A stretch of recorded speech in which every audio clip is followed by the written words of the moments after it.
Good morning and welcome to WriterGreg on Twitch.tv. Happy time zone, Merry Christmas.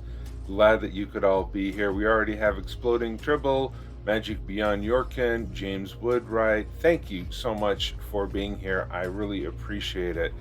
Today is a new day. I am starting on a second attempt at a first draft, and so that is going to be my focus today. What's your focus going to be on? We have so many different ideas of what we can be working on, and we have the World Ember World Building Challenge hosted by worldanvil.com, and as a member of the Anvilite Streamer Corps, I do wish you the best of luck on all of that. And if you wish to have an article critiqued, you can put that in the requests. It looks like James is going to be writing about paper production, following up on the conversation that we had the other day about the scarcity or abundance of paper in his world. Magic, organizing, and map making for a few dungeons. Everything else is going well. Good to hear. Good to hear.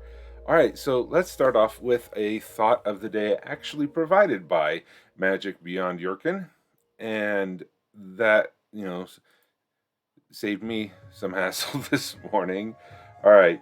In the movies, when a scientist is held hostage and is forced to make a bomb or virus, like my guy, those villains don't know anything about science. Just make a gumball machine, my dude. 8th grade science fair volcano, but fancy looking. I just want once where the villain is like, you are too late, I detonated the device. And instead of doom and gloom, it's just confetti sparklers and ABBA's Waterloo playing, and the scientist is like, you thought. Every time the scientist gets kidnapped to build a terrible weapon, they think about just faking it. But then a tiny voice in the back of their mind says, but don't you want to see if you can? Don't you want to laugh madly as you show them all? Don't you want to just go feral? And I think the most realistic motivation of all, honestly, when's the next time you'll get this kind of grant funding? These are, this is a story setup and some great feedback on character motivation, because it's not just the big bad of your story that has motivation. Everybody has motivation. And you can, in the idea of the mad scientist or the captured scientist, they would have different reasons. Because if you had a mad scientist who is a true believer henchman of the main villain, then yes, they would have a specific set of motivations. But like in the Star Wars movie Rogue One, the captured scientist had a completely different set of motivations and was able to sabotage the ideas that he was working on. And if you'd like to learn more about that, go watch Rogue One. So thank you so much, Magic, for providing this. I love these, conversations that get captured from, I believe this, I don't know if this is an Instagram or whatnot. But yes, thank you so much. And if you would like to contribute a writing meme and if it tickles my fancy, have it as a part of the next mornings, please feel to come in and share your meme in the memes writing or in the memes motivation channel on the Discord, because this is fun. I find them from meme communities. I find the occasional interesting thought. You know what? And if you find the interesting thought or just laugh out loud, I just needed a good laugh this morning, throw them in there. Why not? Let's keep spirits high even during this holiday season. Keep spirits high and laughing. All right, so there we go. That is the first sprint, the first timer to start the first sprint, and I already wrote the first sentence. The foreigner approached the castle wall, dragging a slain buck on a makeshift gurney. Yeah, if you could, if you can keep them kind of clean, I mean, yeah, but you can see that I kind of edited that one. So that's not too bad. All right, so let's start the timer, and there we go. So let us start. Let's go turn the music up, microphone off, and I will see you in 10.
right, how did everybody do?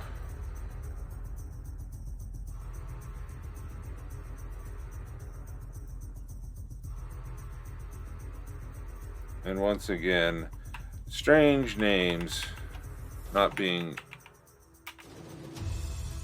picked up by the dictation software.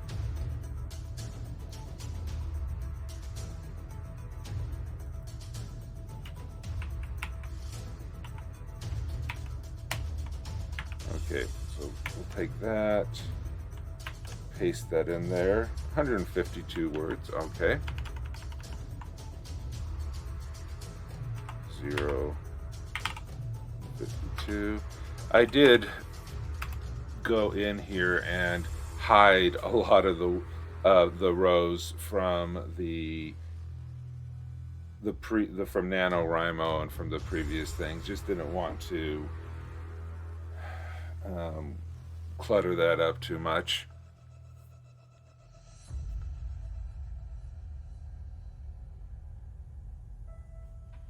All right. 84 words on paper production, and managed to stop myself getting too deep into pine trees and their cones that they are gathered. Well, hey, this is a dystopian society, and pine cones, pine nuts could be a fun treat. I looked forward to seeing what you've done with the forest article. Because I don't know if you found some trees that are. I think pine is pretty soft, a soft wood. I don't know anything about wood except for those YouTube videos that I see on people making stuff. So I couldn't tell you a hardwood versus a softwood versus what would be good for different stuff.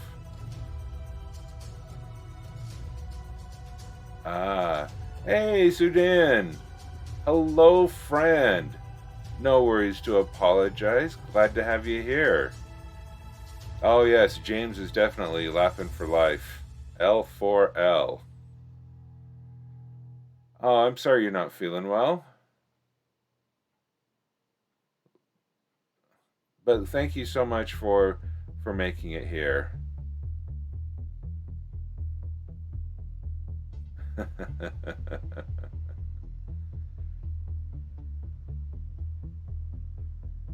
All tree logs are called wood. Yeah. I don't know what, it's strangely mesmerizing to see these woodworking videos, especially the lathing, the spinning and the carving where they make different like bowls and stuff like that. Those are always fascinating, and you can see. Oh, come on, that word was caught. I'm going to allow that. Pinus radiata is relatively soft, although in terms of soft, hard can be misleading, as balsa is considered hard. Balsa wood is considered hard? Wow. Balsa is considered a hard wood. Huh. Okay. All right. Cool. See, these are the fun things that you learn as a writer that you don't get to learn any other way. Pine is used in construction. Oh, okay.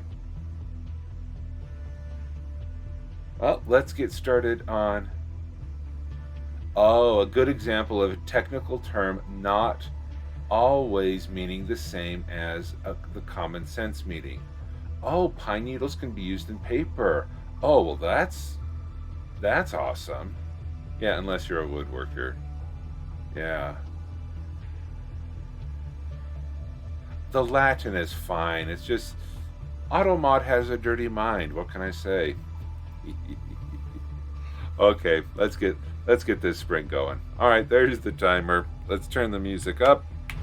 microphones off, and I will see you in 10.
All right, there we go.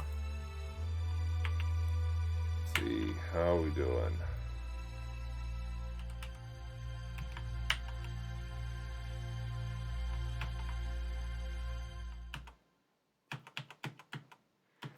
Let's see, we're now at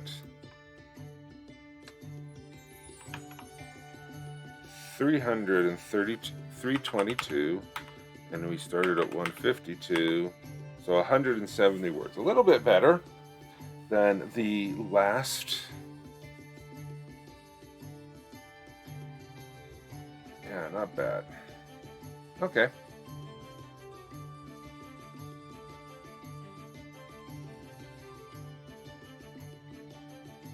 Let's see, words similar to spread. Infection would be the same, but a different type of spread. Ooh. Infiltrate. Have you tried a thesaurus? Yeah, well, if a contagion is a noun, and I don't know what the verb is, because you have the spread. A matriculation, yeah, that has to do with higher education and things like that.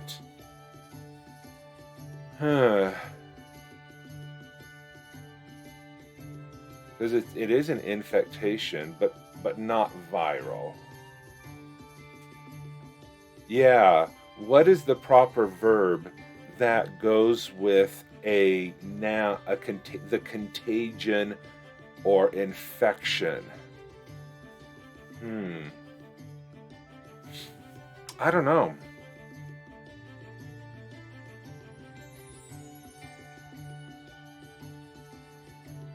Propagates?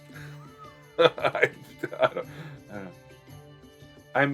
mean like it's spreading, but I don't mean like a sick. Oh, propagates? I don't know if I'm. Yeah. Exactly, Sudan. I'd know it if I saw it, but can't remember it offhand. I would propagate.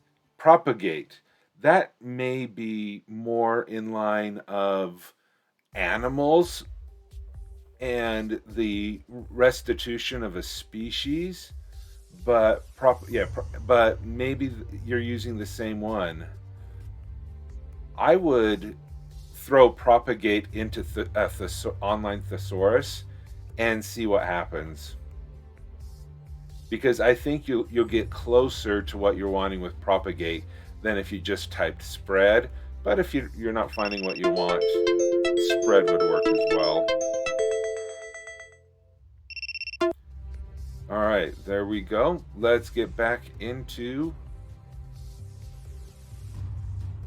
the writing.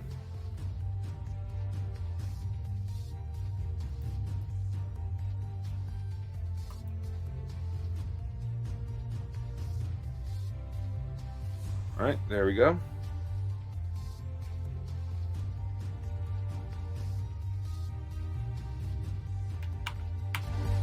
Music up, microphones off. Oh, good job on the 195 words that you wrote today, and the 31 during the sprint. Good job, James. See you in 10.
right, there we go. That one was a bit harder for me to go through. Oh well. 455. Sometimes the words flow, sometimes they don't. 322, 455. Yep.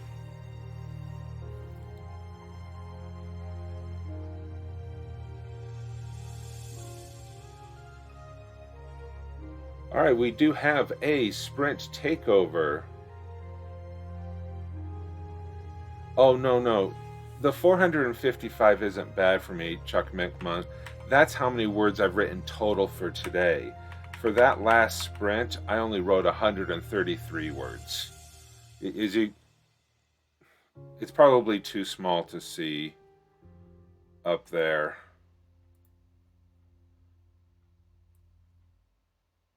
Yeah, because here's the sprint time, the duration, the words when I started, and the words when I ended, and then the difference. So I've written 152, 170, and 133 for the sprints. So yeah, I would love if I got 300 words every sprint. Holy cow! I am writing a second draft of my a short story called The Ranger's Revenge. It is my retelling of the Puss in Boots story.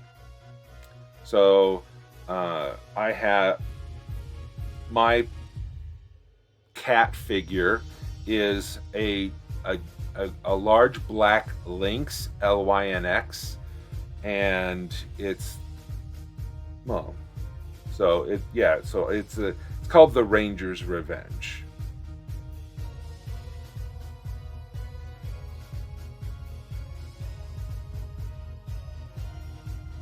All right, so we have a sprint takeover. We can do the and make sure you save your work. I got all of that over there, so I can mark that one complete. We have a sprint takeover for this one, and we'll do the Noel motivation after the sprint takeover. Now it looks like Chuck Mintmonk. The writing prompt I'm currently working on is one of my own design. That consists of a cyberpunk setting in which a cult called the Monastery of Drunken Mastery emulates late 20th century warrior magi such as the great Jackie Chan. Okay. The Monastery of Drunken Mastery. Okay.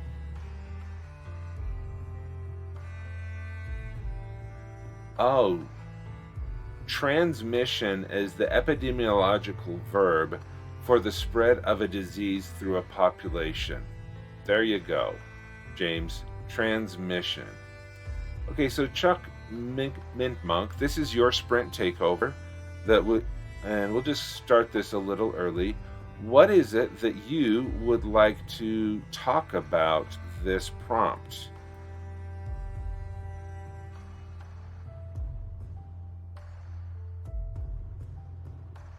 Oh, was it Magic who wanted that one?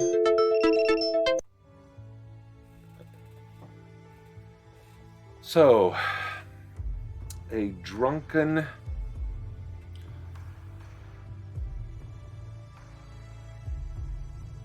Well, I want to hear how it inspires people. Okay. So, if this was the right so let's take it this way. If I were to receive this prompt, how would I approach it? I guess would be the no, I don't have the sprint. So let's start the timer.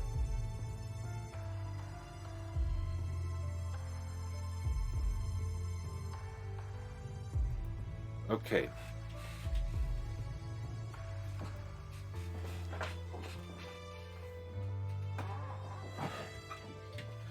Okay, so how would I handle the this? Okay, I'm working on my own design that consists of a punk setting in which a cult called the Monastery of Drunken Mastery emulates late 20th century war magi such as the great Jackie Chan. All right, so the idea is that a few remaining historical records are frequently misinterpreted, and we get things like this. Okay.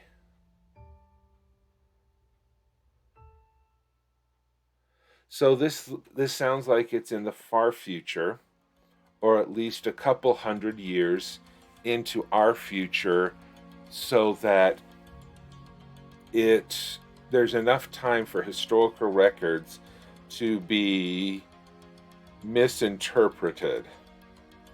And, well, first of all, if you have the Monastery of Drunken Mastery with Jackie Chan, you need to have a rival monastery based on Chuck Norris.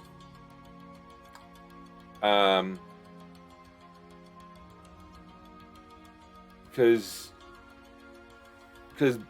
the Drunken Master is a type of fighting style, so I would actually have two.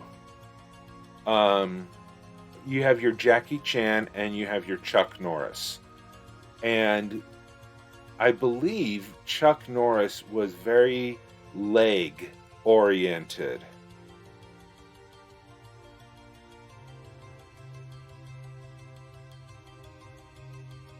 Yeah.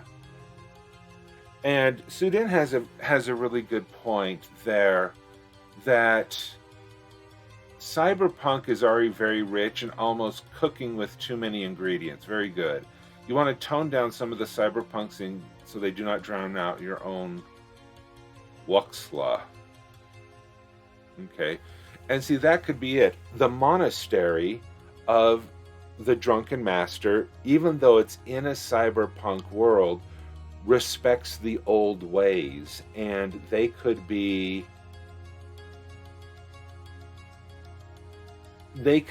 those who want to purify it.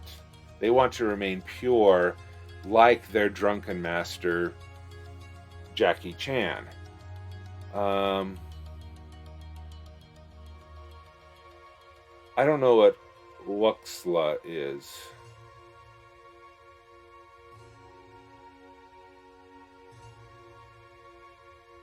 Wuxia. Oh, Wuxia, Chinese martial art genre. Oh, I didn't see that was an I. Wuxia. All right. Okay, you need a person. You need a conflict. You need to...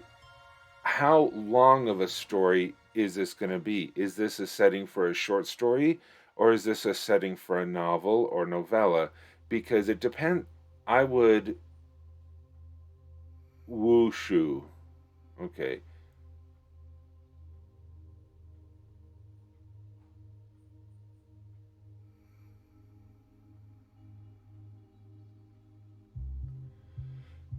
Because if I were to... I would first define... okay, there's this thing called the Mace quotient. It's by Mice quotient.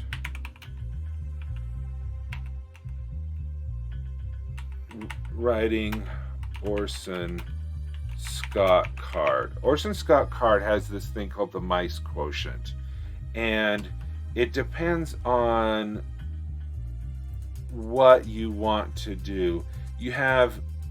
There are 4 factors in a story: milieu, idea, character, and event. And let me put this link in here.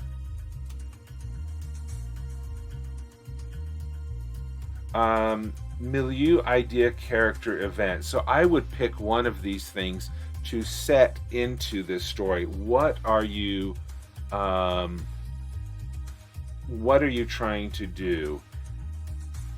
Because This prompt sounds like a milieu prompt, a story concerning the world surrounding the characters you create, as opposed to a character's story that's in the world. So I would see, I like to have character stories that are in the world as opposed to a world story that has characters.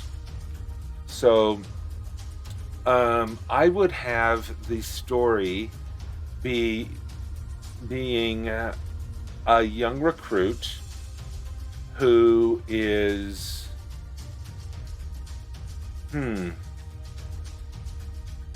I'd retell the Karate Kid. I would take the Karate Kid, Daniel LaRusso, the young boy who wants to learn martial arts, but instead of Mr. Miyagi, who's a repairman at the thing, I would retell the story as a young street urchin who has been bullied by cyberpunk enhanced people, but my young protagonist doesn't have the money to buy enhancements.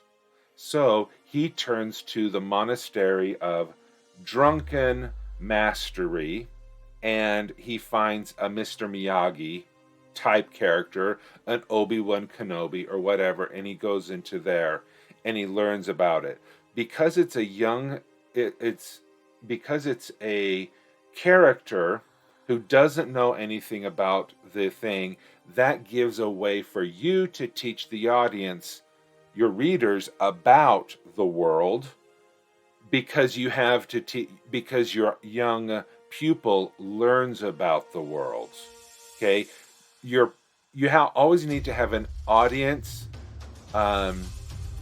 What's the word? An audience stand-in. How are you going to teach the world? That's why you often find a character who knows nothing about the world, and then you can do it. Yeah, and you could focus on the ways the cyberpunk dynamics changes the Karate Kid narrative. And then we already have the two dueling. Instead of Cobra Khan and Mr. Miyagi, you have Jackie Chan and Chuck Norris. You have the competing monasteries. And the bully, and you could say, well, no, Chuck Norris wouldn't be into cybernetics.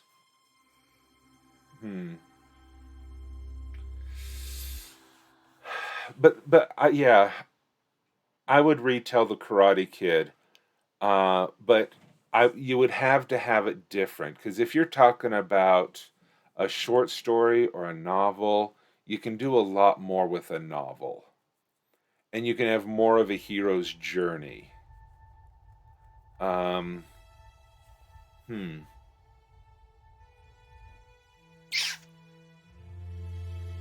Yeah. But I like what Sudin is saying, the way that cyberpunk dynamics changes it.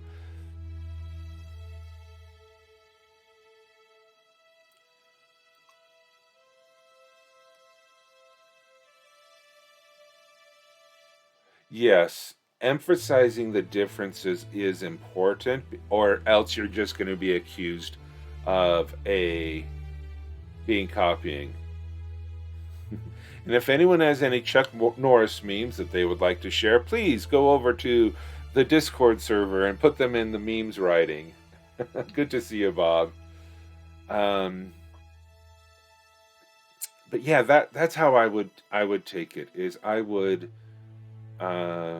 retell the Karate Kid.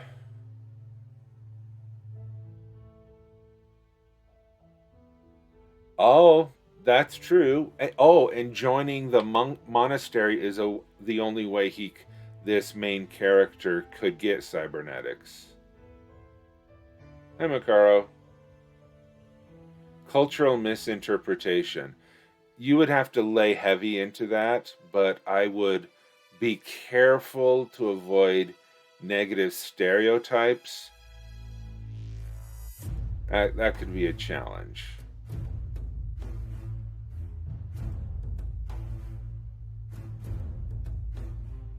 All right. Well, I hope that worked.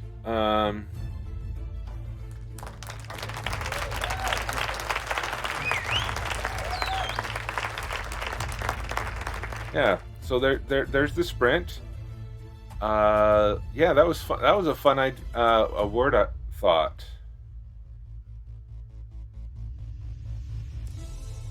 Oh, Crouching Tiger, Hidden Dragon as a cyberpunk. Yeah, Sudan, the classic supernatural martial art techniques, which might find cyberpunk interpretations. Excellent. Yes.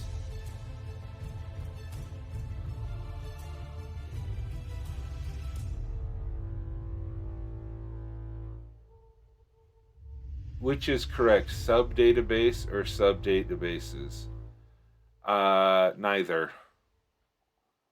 Uh, there's no such thing as a sub database. There are tables within a database.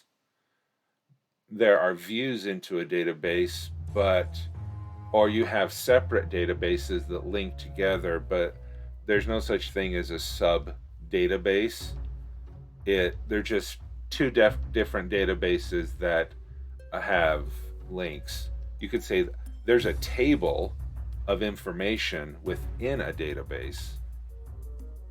Sub elements, yeah.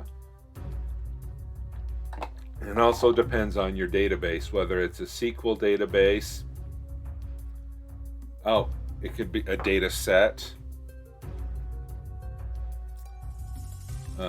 Set is a part of another set. Yeah, the set of data within the database.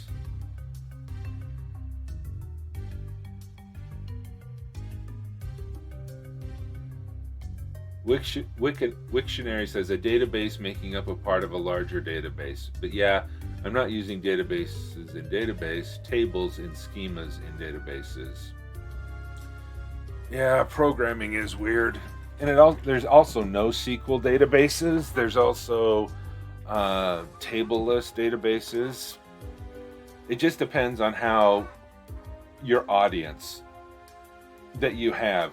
Is your audience going to know the difference between databases? Because if you're writing a hard sci-fi with a lot of computers in it, you better get the terminology correct. If you were writing a police detective noir, then you could probably skip a little bit of the technical knowledge.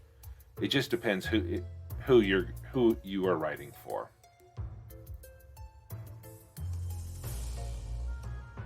I want to showcase something. Would you prefer a lengthy material article or a list of idioms with their meanings?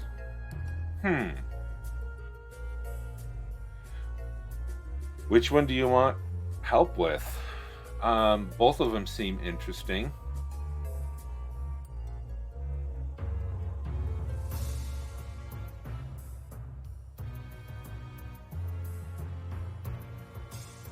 Sudan has a vision of a code monkey lynch mob.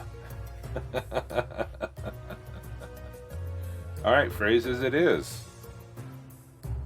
All right. Oh, I'm sorry, Magic. I didn't do the singing. Okay, we'll do that the next break. In case there was any confusion, I've already decided what I'm going to do with the prompt, but just to look to see what other people thought of when they heard the prompt. So it's inspiring to see how other people think.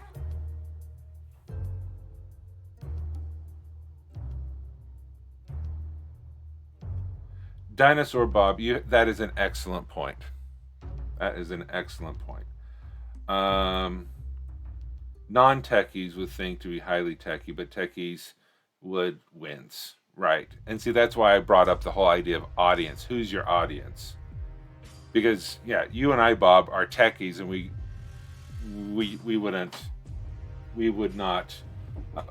would cringe at that, and that would kick us out of the story. So, and we want to avoid people being kicked out. All right, so Wildcard's homepage. Okay, this is the article that we have by Macaro that we are going to have with this next sprint takeover. So I'm going to start the sprint and let's get into it. Hey, Siobhan, the writer, rating with 9 people. Wonderful. And welcome. We are starting an article review from Macaro Chandra.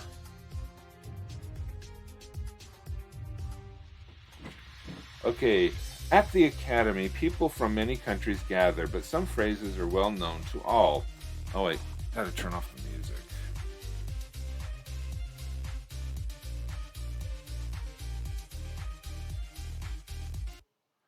There we go. Welcome, Nathalia. Welcome, Dazzlecat. And of course, welcome, Siobhan. At the Academy, people from many countries gather, but some phrases are well known to all. As one can expect, many are related to cards or to continental symbolry. From those gossiping about others to openly attacking others, these phrases are a welcome way of expressing their opinions. Okay. Being a few cards short of a full deck. Not being very smart, but not being all there. A deck with missing cards isn't useful. Okay. Cool. All right, Dinosaur Bob, thank you. A jack can never become a knight. One should know their place. A jack stands below a knight in card value and will never become worth more. Only ever following suit. Not forming one's own opinion, but following others' leads. Following a partner's suit and lead in a game cards rather than thinking for oneself. Yeah. Talking big but fearing roses. Not daring to act tough against people that stand up for themselves. The roses suit is associated with passionately standing up for oneself, which bullies fear. Okay, so I'm guessing here that we're not talking about the traditional diamond, spade, clubs, hearts, but you may have different ones. Oh, Dazzlecat, that emote is perfect.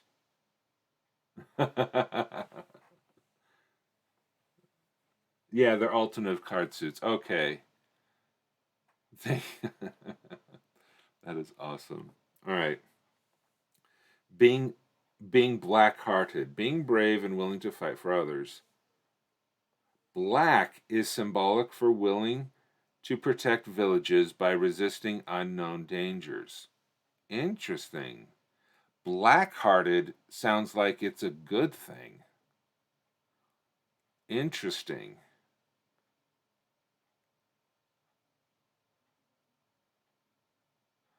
Black-hearted and white arrow sounds very similar, while idealistically they are divergent.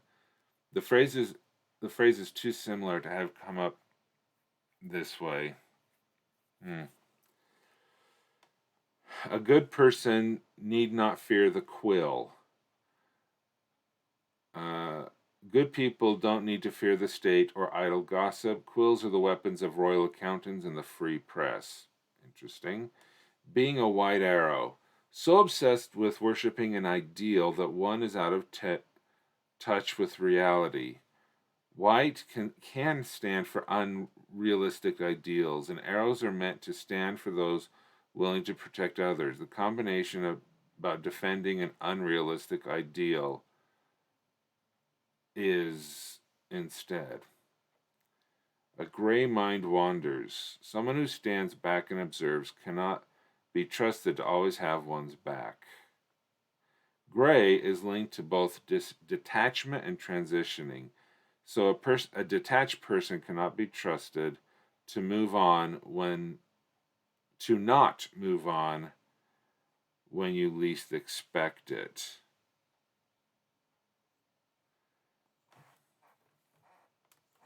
Cool.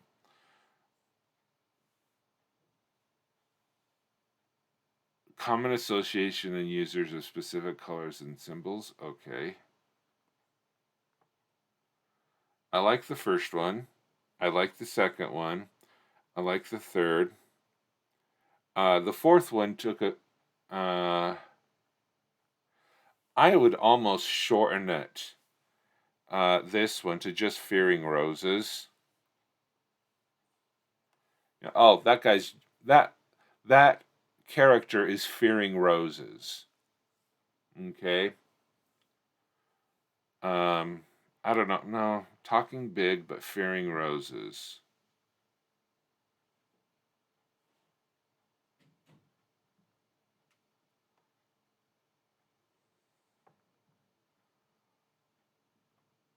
Huh. Uh, he just fears roses. That could be that kind of a thing. One thing about idioms, they got to be short. Um, you know, yeah. Oops. I'm not sure about the black-hearted and the white arrow. A good person needs not fear the quill. I like that. Um, but I could see it in regular conversation. You rarely hear the whole idiom said. It's just just don't fear the quill. Don't fear the quill. Is a good person. A stitch in time saves nine. Count your stitches or something. No, what's another one? Um, glass house. Those who live in glass houses shouldn't throw stones. Okay, those in glass houses um, shouldn't throw stones. But in a conversation, I would see. So, how is your glass house doing today? Don't, yeah, never count your chickens before they hatch. And then in a conversation, in a plot, it says, so how's your chicken counting coming? As a way to insinuate the idiom, but that may only work if the idiom is already known by the people and introduced and explained to the reader. So that could be hard to do narratively. But yeah, this being black-hearted and being a white arrow, unfortunately, being in Western, um, you think of being a black hat and a white hat. In a cowboy Western and in Americana significance, black hats are considered, or, hackers, a black hat hacker versus a white hat hacker. Uh, Black has a negative connotation, white has a good one. But I do know in like Japan or Eastern cultures, I think the ninjas who wear white are evil, but the ninjas who wear black um, are actually good. So that might be an issue that we're running into. We used to have a TV satiric. Oh, The Glass House. Yeah, very good. So you need to play into your audience, because how the audience that you are having here, what are their preconceived notions about different colors? Because when I think of a white arrow, I think of a paladin, the classic lawful good paladin who's a straight shooter, whereas black-hearted would be the kind of person who Scrooge, the Christmas Carol, Scrooge before the end of the story, he was black-hearted. He had no heart. He had no compassion. And so that's the challenge I do have. Because when I think of black-hearted, I don't think of bravery. Yes, Macaro, they need to be properly annotated so they don't confuse the readers. Yeah. But I do like the Gray Mind Wanders. Um, because, shades of gray in between the white and the black can't be trusted. So the the only one, I think you have some really good idioms. The only challenge I have is the black-hearted and the white-arrowed, because you're trying to redefine color meaning too much from what common Western thinkers would read. But Macaro, if your audience has heavy connotation or heavy knowledge of Oriental color schemes, or you have this in an Oriental setting, then it would be much easier to redefine the colors. A green hat, malicious compliance. A green hat con, or mom's at the checkout.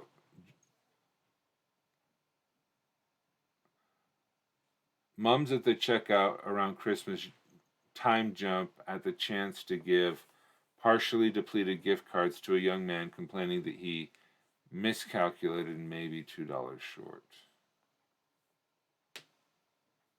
Yeah, subversion of expectations are fine, but if you were starting with it opposing that meaning, you really need to flip it immediately. Yes.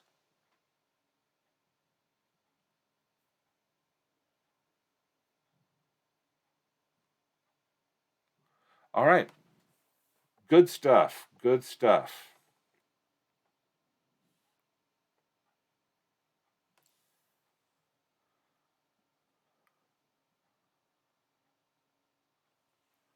All right, now we have, so let me mark that one as complete. Okay, we have two more showcases now. Let me get into, okay, let me get my song in.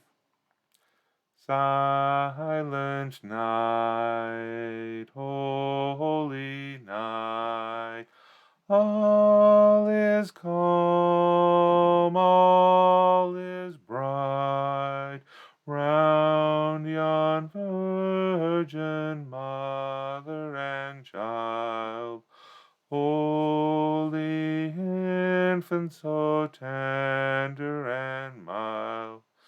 Sleep in heavenly peace. Sleep in heavenly peace. There we go. From memory. I didn't even have the words up.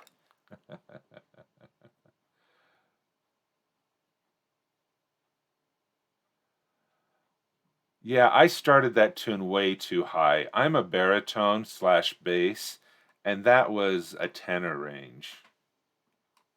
Yeah, that was a little, I started too high, but wanted to stick with it, unfortunately.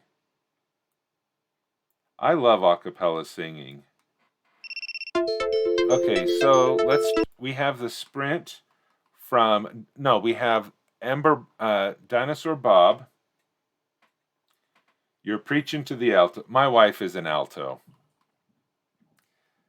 And the problem that I have is that listening to the radio, most of the songs that are out there are for tenors, and so I struggle between singing a song at octave or singing it an octave lower, because singing it at the pitch that is on the radio is too high for me, but it's not high enough where I can drop a full octave. So that's it. Okay. All right. This article is one of a series providing basic information for someone choosing to role-play a birdfolk player character, PC, in a TTRPG based in the world of Carrington. The series is designed to encourage preparation of a player by focusing on nature of the character without focusing on the game statistics. Yeah, I have a hard time dropping a third when I'm actually listening to it. The bird folk are almost the last of the folk to be awakened on Carterion. Only the kobolds are younger as a race. Created in the likeness of their caviar deities, the bird folk resemble large humanoid ravens, though as a rule they are flightless, possessing arms with fingered hands instead of wings. Birdfolk are known to be highly intelligent and remarkably durable. They are also known to be difficult to read when it comes to facial expressions or body language, as they lack the ability to demonstrate emotions through body language or facial expressions.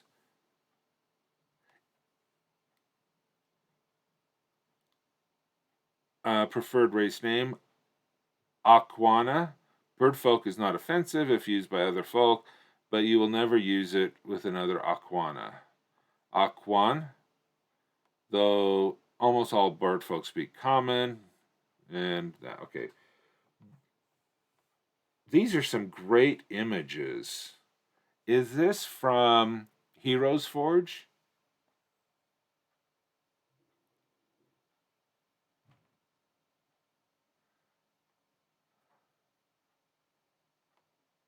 Hey, Agamemnon.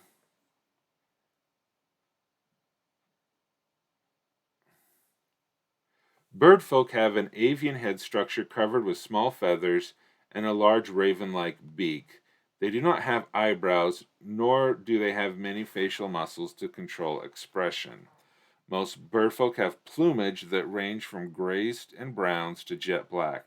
The skin of arms and legs range from pale to rich browns. About 1 in 1,000 birds produce a white-feathered aquana with slate gray skin. Some bird, yeah, Heroes Forge. Yeah, that's cool.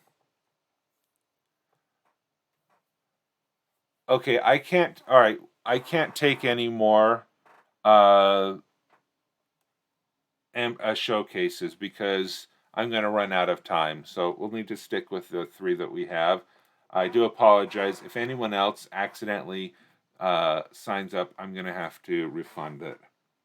As birdfolk, or as they call themselves, Aquana, were awakened amid the peak of the ridge, Far Spine Ridge. The Aquana first shelters were within the natural caves and crags of the mountain peaks with their deities, and the dwarves from the nearby Sea Age Delve taught them to work with stone. Today, the city of Kalruk, or First Roost, that's cool, consists of many tall spires and great bastions that seem to be embedded in the rocky peaks. Since their awakening, the Aquana have spread through much of the Far Spine Range and along the nearby shorelines. On the coast near Kalruk, Galaruk is a large seaport. Further south is the city of the birdfolk call Ruk al Dwarva, which the dwarves living there call Channel Rock. Several other notable cities have been established in the region. The mountains and the coast between Kalruk and Ruk al Dwarva is dotted with numerous smaller settlements, both in the mountains and on the coast, and rarely within the forest between them. This is where the vast majority of Carterion's birdfolk live.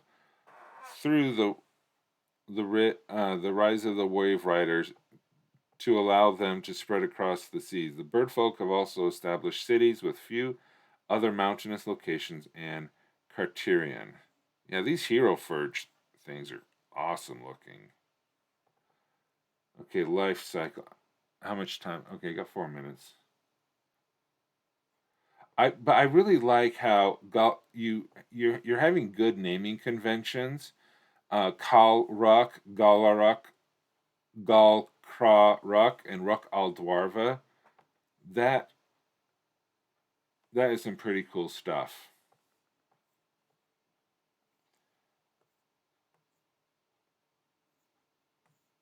Yeah, life cycle. You begin life by hatching from an egg, using your sharp beak to break your shell that sheltered you. Once hatched, though, you relied on your parents to provide food and warmth to keep you alive. By the age of 3 months, you could move around on your own, and by 6 months, your infantile squawks were turning into true language as you learned how to speak. Since birth, the feathers that covered your head, torso, and arms and legs was downy. Feathers was. I think your word were. I think it would, because feathers is plural. But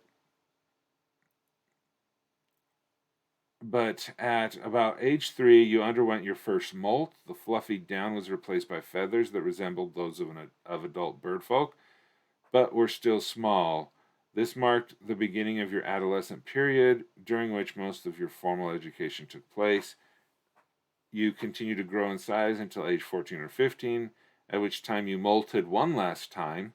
This marked the end of your period of physical growth, and the feathers you grew were the ones that you would have for the rest of your life. Oh, so interesting. Okay. You only molt twice.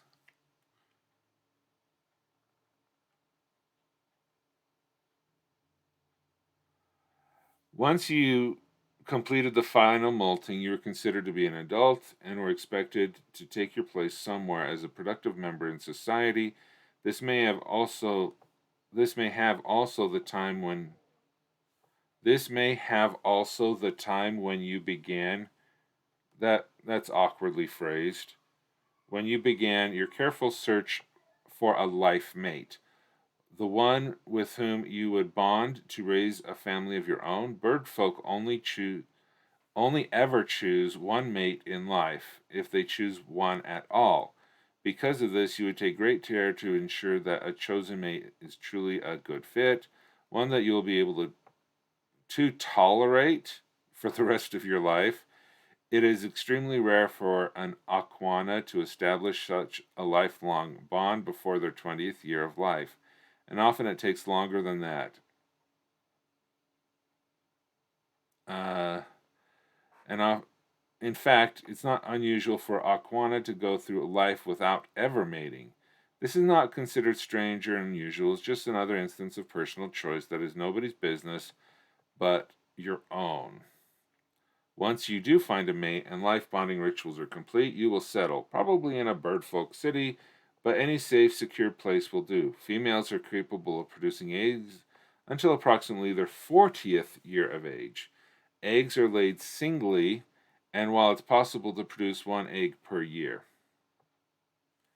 The necessities, okay, this this shouldn't be capitalized. It's a comma. The necessities of providing for a family usually means that bonded couples will not hatch more than 4 to 6 young in their lifetime, and that's pretty good. I don't think you're going to be growing the population much with 4 to 6, especially if it's very common for for bird folk not to marry. So it'd be interesting to see how much population growth. You probably won't have any problems. Uh, the bird folk lifespan is a bit longer. Oh no, is a bit shorter than that of humans of Criterion. The typical Aquana will live for approximately 50 years or so, and the only in very rare instances will an Aquana see its 60th birthday. Okay. Yeah, these images are amazing and well done. Well done. Okay, question. Can you have a half Aquana? Meaning, can a humanoid, a human and aquana, compatibly make half children? Um, if if it's incompatible because humans have live births and that, then you know there's no such thing as a halfling, not a halfling,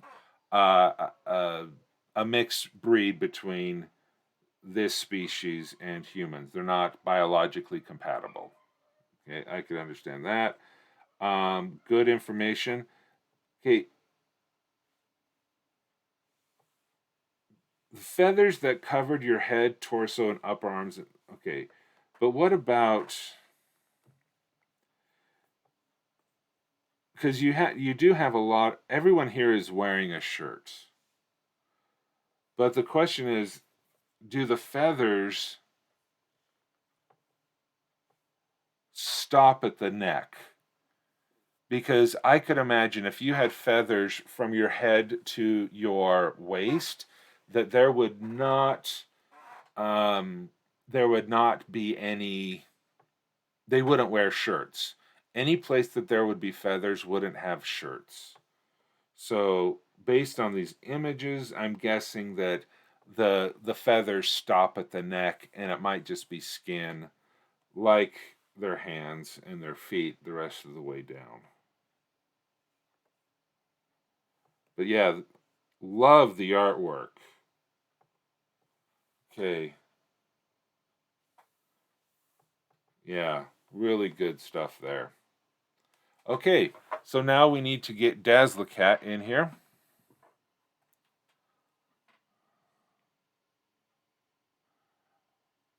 Not at present, but not ruling it out officially. That's fair. Um, Torsos and the elbows, but body feathers are short and soft. Okay. And that might be an interesting thing to know. Is it taboo for the males and or females to go shirtless since they do have feathers? Okay, I need to find the link from Dazzlecat.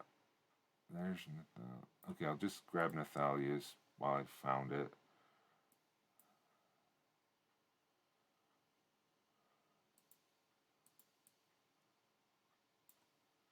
Oh, come on. Oh god. There we go.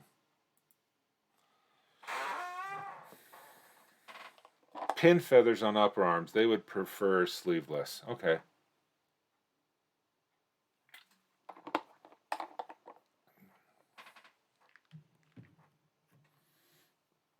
All right. Let's start into this. And in about a minute, I'll start the timer. Yeah, that is pretty, isn't it?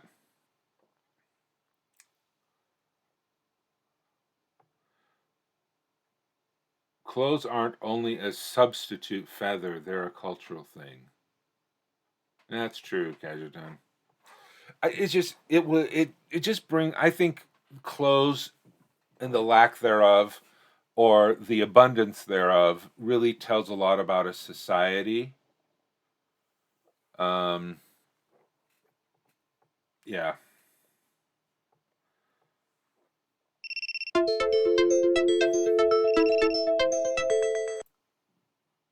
Okay, so let me start another timer.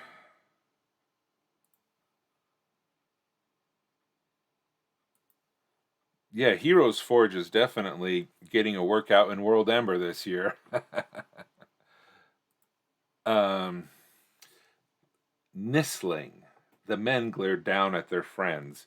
Three of them were snoring as one or two quarrels stuck out of their bodies. The fourth man lay unmoving and still, his open eyes as dead as the rest of him. Six of the little quarrels were stuck in his body. All their belts, sheaths, belt purses, and packs were gone, while their weapons were left on the ground where they had fallen from their hands. The dead man the dead man had his midriff neatly cut open and his liver was missing.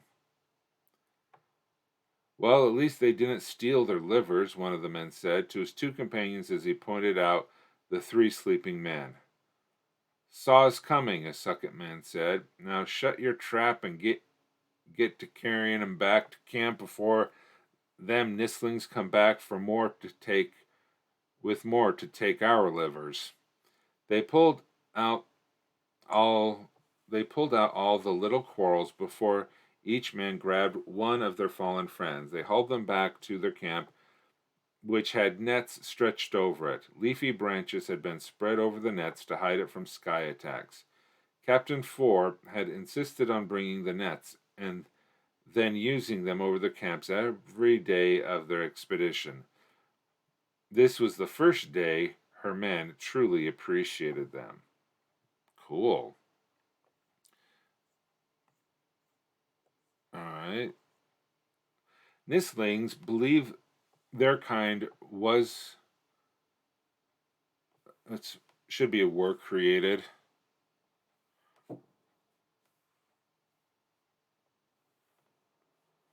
What on earth?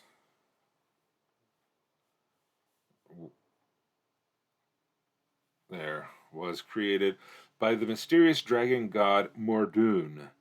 How Mordoon created them is as much of a mystery as is what kind and color of dragon Mordoon is.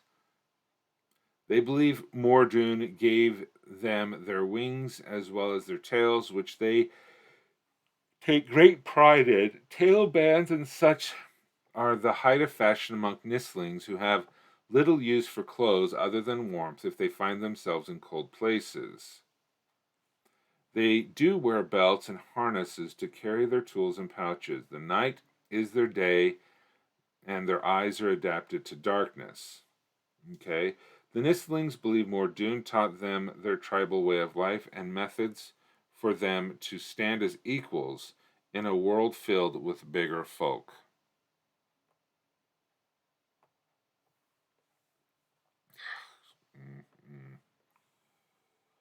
Nislings love to craft traps and set them throughout their tribal lands and within their lairs to not only catch prey but to keep out invaders. Bows sized for Nislings are not well suited against bigger folk, so they make crossbows instead. Excellent point. Even then, their darts are small, but Mordoon taught them the art of poison. Ah, okay. It's good world building. Good way to explain how these creatures, even though small in stature, can still hold their own. Hi, Lathan. Yeah, I have. This is my XP pen tablet, drawing tablet that I use as a second monitor.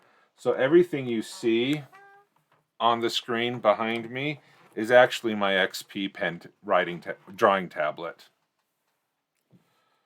Okay. Okay, Mordoon's secret is their most sacred lore. This secret is the trading and crafting of poisons. It is so sacred it can never be spoken of, not even when trading or crafting it. Instead, Nislings use Niskant, a style of hand talk that uses no sound, only hand gestures.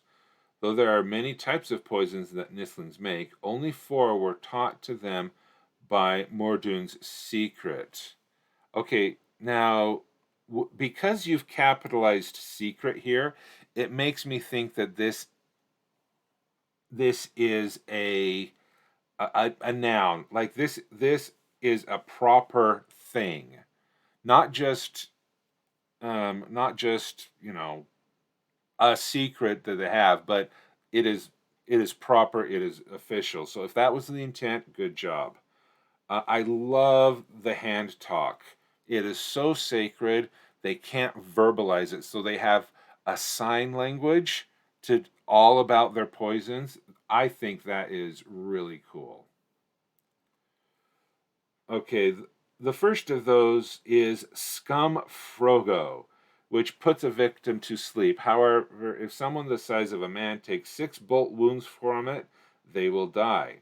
Okay. The second Mordoon poison is snake snapper. I love these names. A deadly venom that can kill a man with a single crossbow bolt. It is also a bit hazardous for the nistlings to harvest, as it must be milked from the fangs of living snakes, as Mordoon's secret dictates. The third Mordoon poison is wyvergoo, harvested from the tail spines of a living wyvern. One bolt is deadly enough to kill a giant. The final Mordoon poison is perpflurp. Okay, mwah. One bolt can kill a dragon. Where the nistlings harvest perpflurp is a secret and something rarely done, as it requires many of them to go out and to get it with only a few returning. Ooh. Yeah, that's cool. When it comes to hunting, if it moves, it's probably meat, and thus meant to be eaten. Nistlings do not go out of their way to hunt people, but they do love a good raid. It is the liver of the fallen that is considered fair food and to be shared with the victorious. This includes the livers of nistlings who have fallen. To leave a fallen nistling's liver is to affront the nistling's soul, who, according to the Mordoon teachings, will then haunt the tribe who left its liver behind. Huh. Interesting. Most recently, nistlings have discovered that by placing thin windows of dark-colored glass over their eyes, held in place with leather straps, they can protect their eyes from the light. Okay, I was wondering if there was going to be goggles on this one.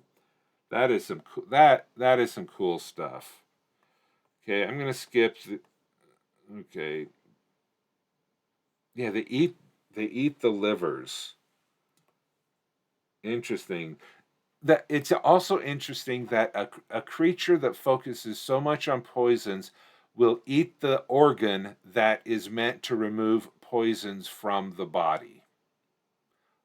I don't know if that was intentional or not. Regardless, that's pretty cool. Yes. I do think that was very well. Okay, Des, okay, that was intentional. Well, I'm glad I caught it. Okay. A nistling is a sentient creature that walks on two legs, has its ends in hand with a short claw made for digging. Their skulls are shaped like that of a short-snouted crocodile, with little knobby bone ridges above their eyes. Their bodies are covered in scales like that of a crocodile, but not as thick and heavy. From their back sprout a pair of leathery wings. Nistlings' colors range from rusty green to rusty brown, with splotches of near-black markings for camouflage. Unlike crocodiles, nistlings are warm-blooded. Ah, very good to know. And able to survive in all temperate regions, though they find extreme cold climates uncomfortable. A nistling also has a tail nearly as long as a nistling tail. A nistling also has a tail nearly as long as a nistling is tall. My bad. It flattens slightly to provide balance and maneuverability when running or flying. Yeah, that was my bad. Well, if they're warm-blooded, I don't know if they would have eggs. Oh. Well, you can be warm-blooded. Birds are warm-blooded. I don't think being warm-blooded and laying eggs is a contradiction. But yeah, there's the reproduction over there on the side. Nistlings tend to live in tribes. Even if they leave their birth tribe, they form a new tribe amongst their friends. A tribe is led by a boss and his elite seconds, called barkers. Equal to a barker is the Mudu and Hoopla. A Mudu is a cleric dedicated to the god Mordoon. A Hoopla is a clever nistling who has learned magic or alchemy, or rarely both. The bosses and barkers tend to be males, as these ranks are determined by combat. Mudu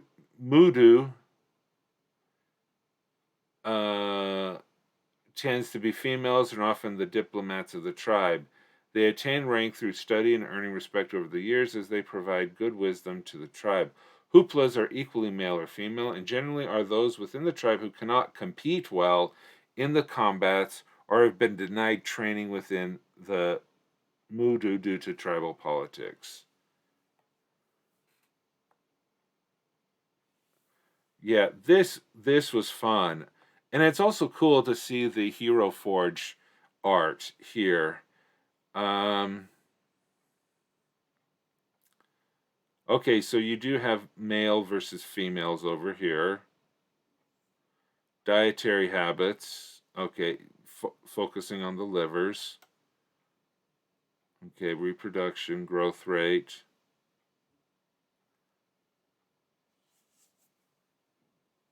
Monotremes lay eggs.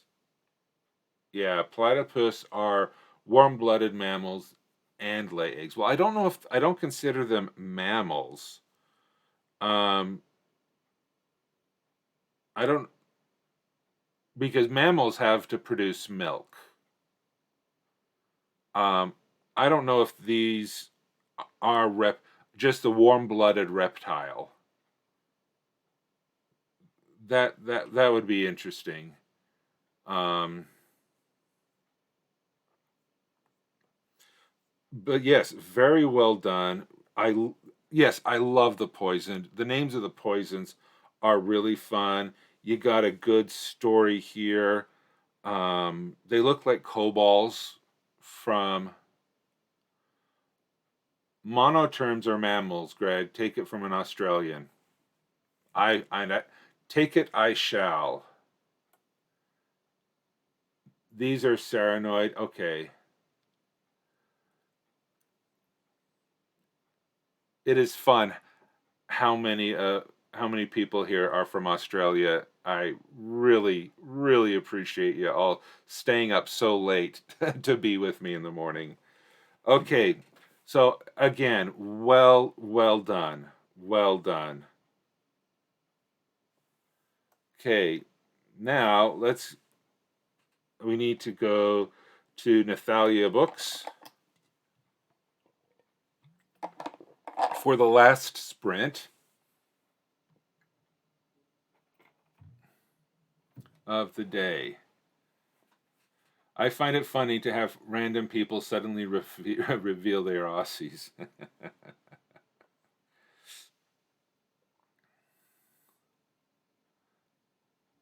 All right, that's cool.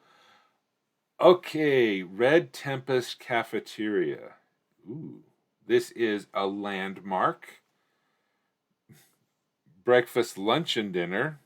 Chef Skylar Valet or Valer. I forget with the accent going down like that. Does that put an R at the end, or is it because the when it goes up it puts an E?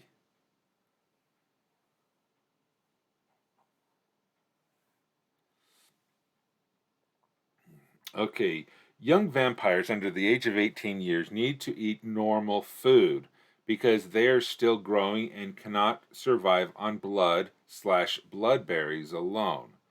After a vampire comes of age, 18 years, his or her body rejects normal food. Interesting. That is cool.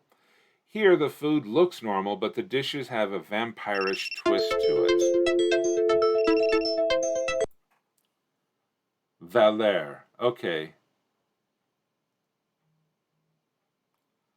Let's get this last sprint counter for those who are running sprints. Well, there you go.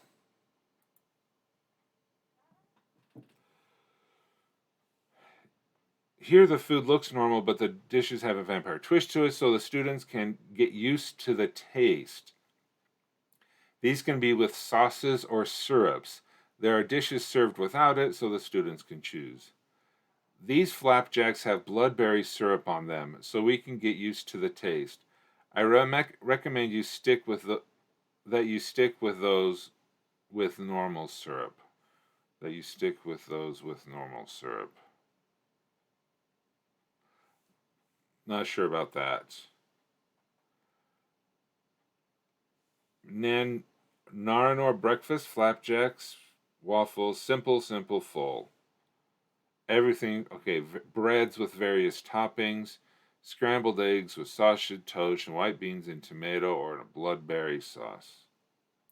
Okay, so I'm curious, Nathalia, is a bloodberry a sweet fruit or a savory fruit?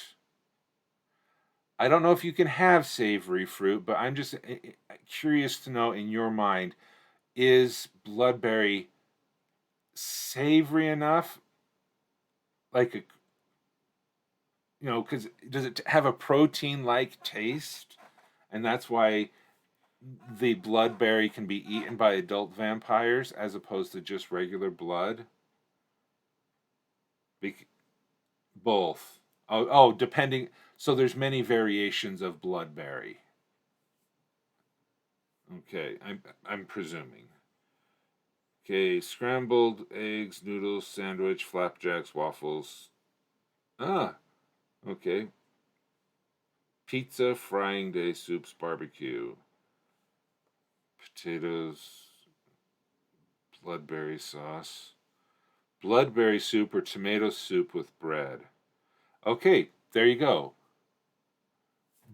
Durian and jackfruit are savory fruits.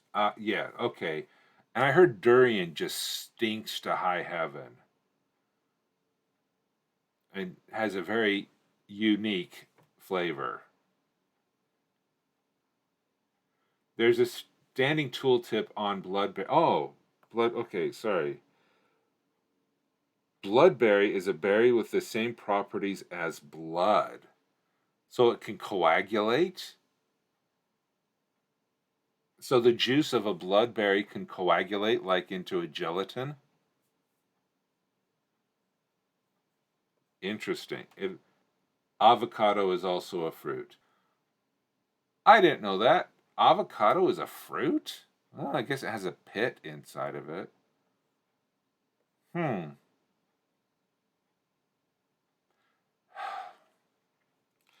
I feel like I have to turn in my Californian card. It has a stone. Yeah, as are all peppers and chilies are also fruits. Yeah.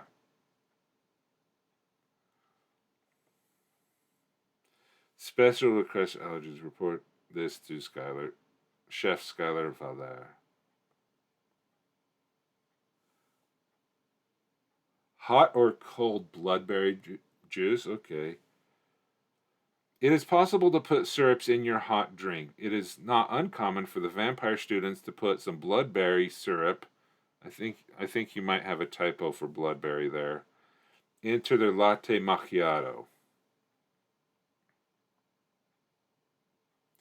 But so I would uh avocado,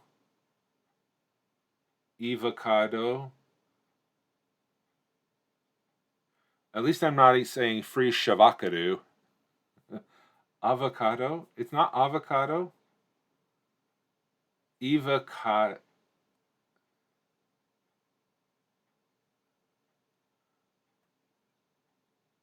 Avocado.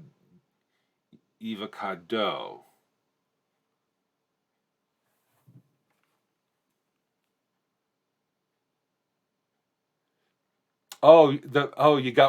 The free shavacado.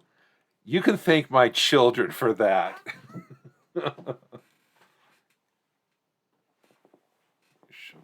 Yeah, the free shavacado. I still don't get it, but for like a month or two, my kids were just going off crazy about free shavacado. I mean, what on earth is a free shavacado?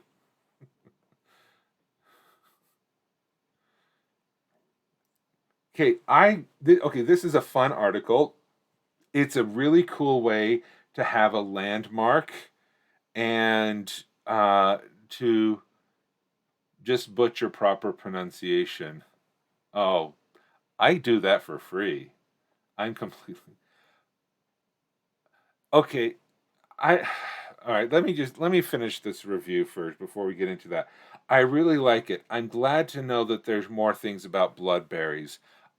If you don't have a separate article about the bloodberry itself, I would I would highly recommend it.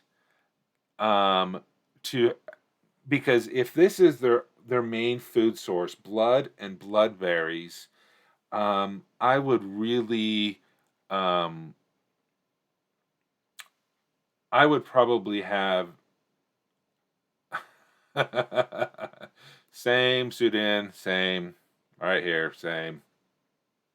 Oh, you do have a separate article on that? Oh yeah, the English language is all putting the emphasis on the right syllables. I've used that one a lot, so that's why I can say emphasis on the right syllables so easily.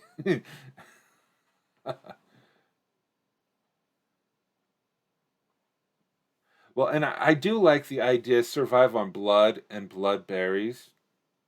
Oh, there, I just had to click it. Okay. It's a link, but Bob, yeah, that is good. Quirlion Beyond, thank you so much for the cheer. I greatly appreciate it. Thank you. Blueberry bushes, they're taking some up the blood that was draining the ground. Oh, it's a blue. Oh, cool. Like greenhouses, wild plants. Oh, pour juices, sieve, heat, boiled. Sauces, syrups, and drinks. Berries taste just like human blood. That's interesting. The roots of the bushes were taking up the blood that was draining in the ground. Interesting. The berry is not rare. The wild berries are. Okay, I can. Yeah, I do. Drinking, but drinking from humans is dangerous.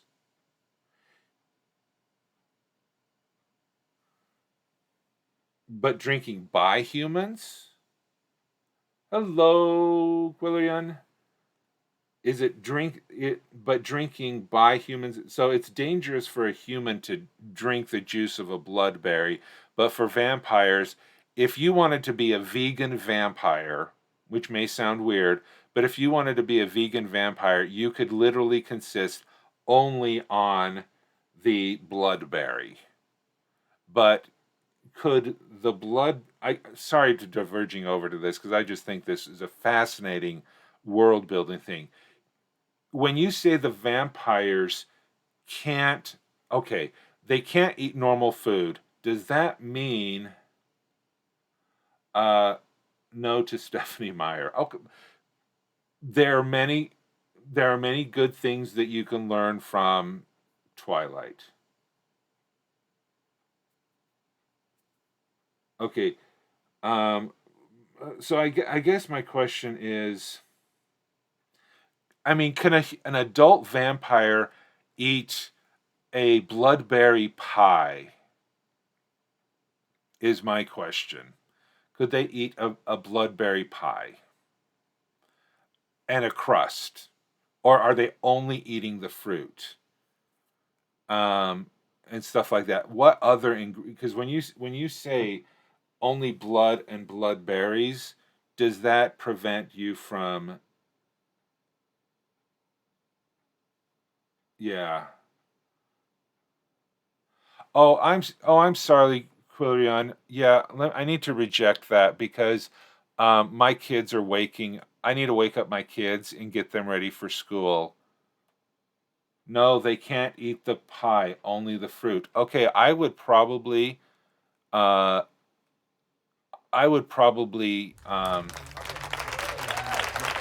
make make mention of that, even here in the account. Well, no, but you do make mention of it. Blood and bloodberries. Okay, so his or her body rejects normal food. I might clarify What exactly do you mean by normal? Sudan opens a can of worms. What things can we learn from Twilight? As a person who has never read the Twilight books, nor has ever seen a Twilight movie, okay? Please understand the point of reference I am coming from. I have never read the books, I have never watched the movies, and I never plan to change that. Okay? But you can learn from something as in two ways. It can be a wonderful example or a horrible warning. Okay? Something can be so good that you want to emulate it, or something can be so bad that you know what not to do. Where Twilight fits in that spectrum is completely up to you. Okay? I'm not I've heard terrible things about it, but um it is a it sold millions of books. She did something right. Okay? Stephanie Meyer did something right that so many people love it, even though it's not traditional vampire. Seriously, read everything and act like Thomas Edison. Well, yeah, I mean, vampirella type of vampire, a cool chick with a firearm. That's a different variation of a vampire. I mean, I learned 99 ways not to do something. Great. But, you know, oh, hey, DM Stretch. Good morning. Wait. You're in England and you're barely getting up now? Okay, fair enough. Angel. Yeah, see, Angel from Buffy the Vampire Slayer. A different type of a different type of vampire. No, we just got home from town. Oh, okay. And see, that's why it's so important when you think of vampire putting your own twist on it, because you have Bram Stoker's Dracula, you have at one end, you have Twilight at the other end, you have all the way in between. Yeah, it just depends. Personally, I'm not Nosferatu. Don't know who that is. Is that well? There and then there's Morpheus. Twilight is not my taste, but I thought Greg was being serious when he said it. So was curious. Oh yeah. Um. No, I am serious that I've never seen the books and I've never seen the books, never read the books or seen the movies, and I really don't have the desire. Vampire is not my wheelhouse for entertainment.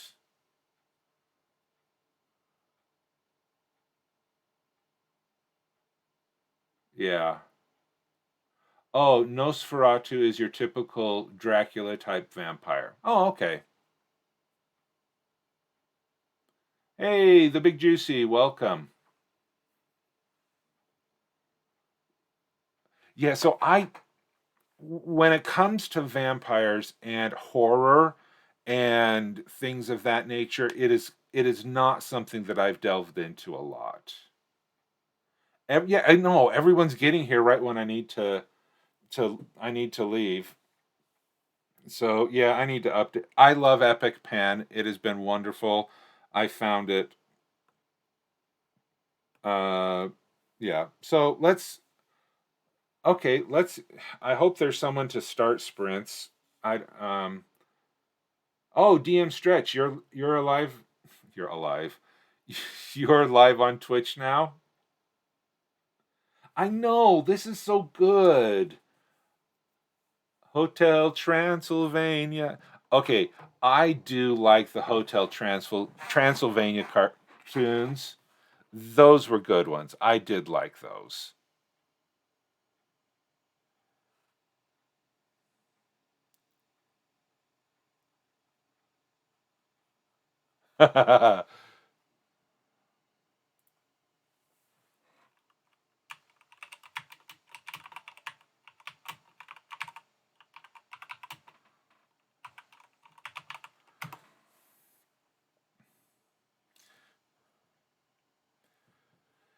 There's a sad sort of clinking from the clock in the hall, and the bells in the steeple too. And up in the nursery an absurd little bird is popping up to say cuckoo, cuckoo, cuckoo. Regretfully they tell us, but firmly they compel us to say goodbye to you. So long, farewell, auf Wiedersehen, good night. I hate to leave this pretty sight. So, all right, everybody, auf Wiedersehen. Hopefully that worked. Good morning. Have a great day.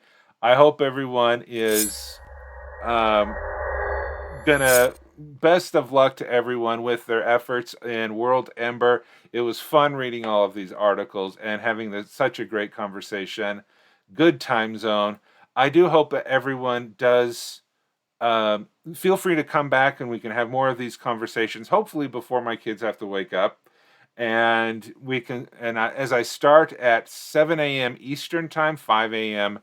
Mountain time, about 12-ish England time. I don't know what time that is in Australia. I need to memorize that. Okay, Sudin, what time do I start streaming in Australia?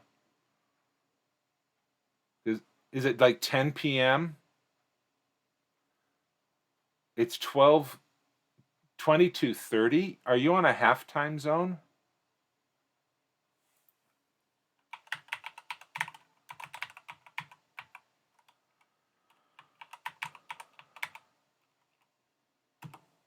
Huh.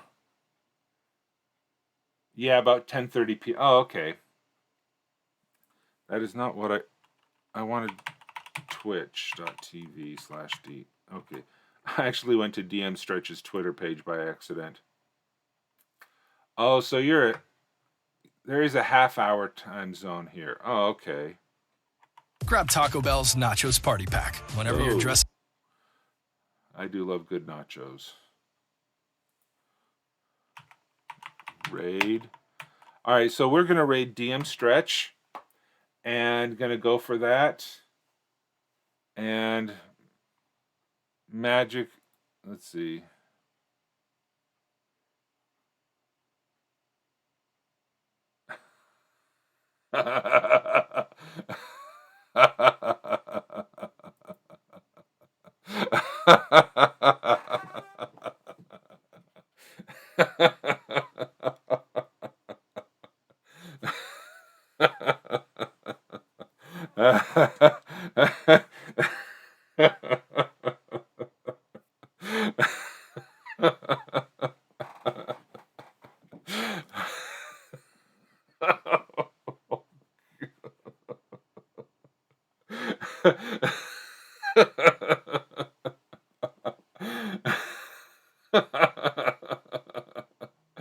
Oh, okay.